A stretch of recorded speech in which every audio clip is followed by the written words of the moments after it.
એવી વસ્તુ છે કે જે આપણા દેશના જે કંઈ આપણા કોલસા આધારિત વીજળી ઉત્પન્ન થતી હોય છે, સોલાર આધારિત વીજળી ઉત્પન્ન થતી હોય છે, વીજળી ડે બાય ડે ખૂબ આપણા માટે મહત્વની બનતી જાય છે. ત્યારે દેશના વિકાસ માટે વીજળી બચત કરવી ખૂબ જરૂરી છે, કારણ કે વીજળીનું ઉત્પાદન ખૂબ જ મોંઘું હોય છે. પણ એક સંદેશ મારો એ પણ છે કે સોલાર અપનાવી અને વીજળીનું ઉત્પાદન કરીએ અને ઘરમાં ઇન્ડસ્ટ્રીઝમાં 5 સ્ટાર રેટિંગના એસી વાપરીએ, LED લેમ્પ વાપરીએ, 5 સ્ટાર પંખા વાપરી અને વીજ બચત કરીએ.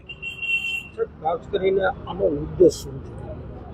ખાસ કરીને ઉદ્દેશમાં એક જ છે કે જ્યારે કોઈ પણ વિકાસ માટે, દેશના વિકાસ માટે વીજળી એક મહત્વનું અંગ છે. ત્યારે વીજળી વગર કોઈ પણ કાર્ય કરવું મુશ્કેલ હોય, ત્યારે વીજળી એ ખૂબ જ કિંમતી હોય, એની બચત ખૂબ જરૂરી છે. કેટલા લોકો આમાં જોડાશે ને કેટલા ગામમાં વિસ્તારમાં?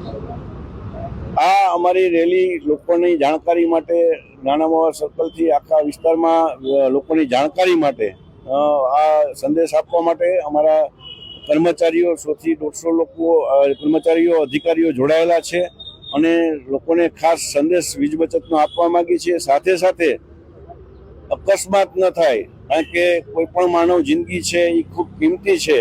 જેથી કોઈ અકસ્માત આપણે બને એના પહેલા આપણે અકસ્માતથી કઈ રીતે બચી શકાય એ જાગૃતિ જરૂરી હોય. આ સંદેશ આપવા માંગીએ છીએ કે આપણે કઈ રીતે અકસ્માતથી બચી શકીએ.